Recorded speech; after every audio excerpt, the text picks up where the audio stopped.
Have you ever been stuck in a situation that was so bizarre, so illogical, so maddeningly bureaucratic that it honestly felt like a bad dream you just couldn't wake up from?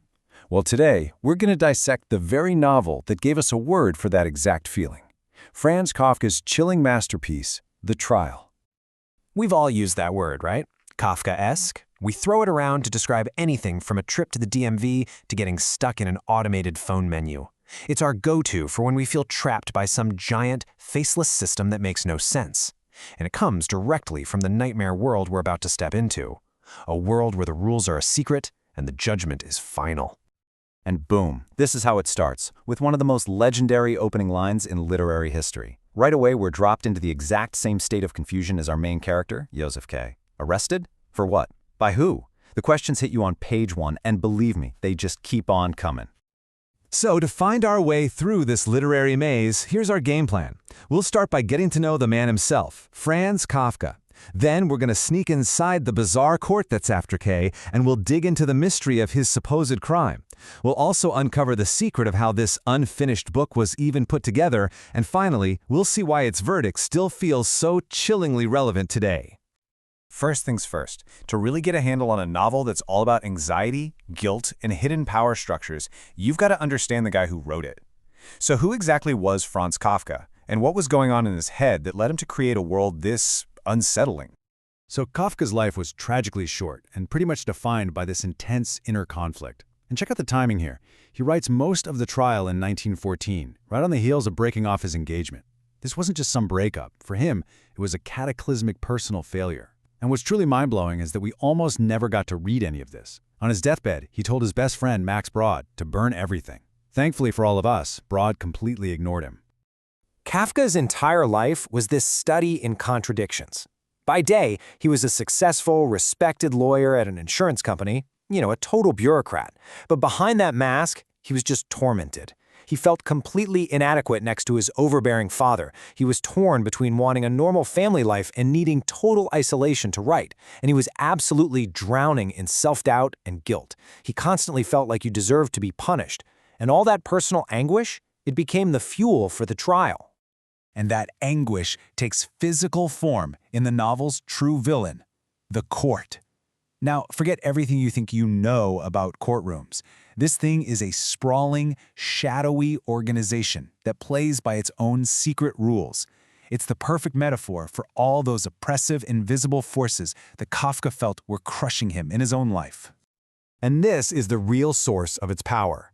The court doesn't have a big, fancy building with columns out front. No, it's woven into the very fabric of the city. It's hidden in the background of everyday life, operating out of forgotten little corners.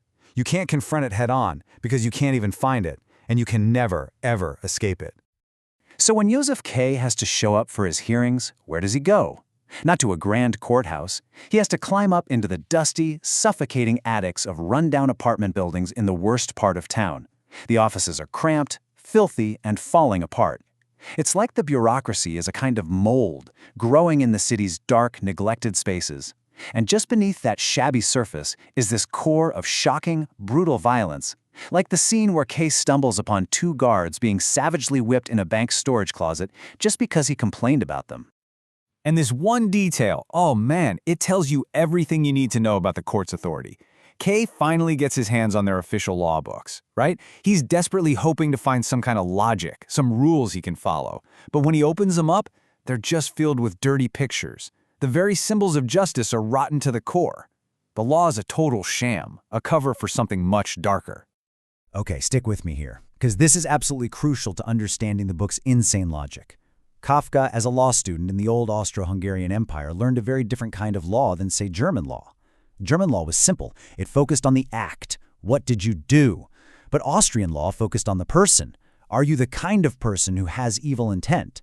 And this created this terrifying little loophole, the idea of guilt without illegality. You could be guilty even if you hadn't actually broken a specific law. And that's it. That's the key that unlocks the whole nightmare. The court, in the trial, doesn't give a damn about what Joseph K. might have done. It never tells him the charge because the charge is him. His personality, his essence, his very being is what's on trial. He's not being punished for an action. He's being punished for having a guilty nature. So naturally, this leads us to the big, burning question that has obsessed readers for a solid century. If the crime is just Joseph K., then what in the world is he actually guilty of? Let's really dig into this. What did he do? The book famously never gives you a straight answer, and honestly, that's what makes it so brilliant. It turns us, the readers, into the jury. It forces us to look at the evidence of K's life and decide for ourselves. Over the years, people have come up with three main theories. The first is a legal one. K is simply a criminal type, which was this creepy but popular idea back in the 19th century. The second theory is more personal, coming from a chapter that was never finished. Maybe his real crime was that he was neglecting his own mother. But the third, and maybe the biggest, is metaphysical. His crime is just being human. It's original sin. He's guilty of being flawed in a universe run by some unknowable, perfect authority. And this one little exchange, late in the book, just perfectly sums up the court's terrifying logic. It's a total catch-22. K's best defense, "Hey, I'm just human," is immediately twisted and used as the ultimate proof of his guilt. The priest is basically saying, "Yep, of course you'd say that. That's what all you guilty people say." There's just no way out. So we've talked about how disorienting and dreamlike this book feels. Well, it turns out there's a fascinating reason for that, and it's hidden in the way Kafka actually wrote it. See, he didn't write it from start to finish, not even close. This process is just wild. First, he wrote the opening chapter, the arrest. Then he immediately jumped ahead and wrote the very last chapter, the execution. He knew exactly how it began and how it ended, but the middle, he just wrote a bunch of different scenes and chapters and threw them into separate folders with no clear order. That maze-like feeling you get when you're reading it, it's real. The book literally was a maze that Kafka never quite finished solving. But here's the thing. That fragmented, unfinished feeling isn't a bug. It's a feature. This is pure modernism. Kafka isn't here to spoon-feed us a tidy little story. He's handing us a puzzle box and basically saying, "Here, you figure it out." He wants us to wrestle with it, to question it, and to try and make sense of it on our own.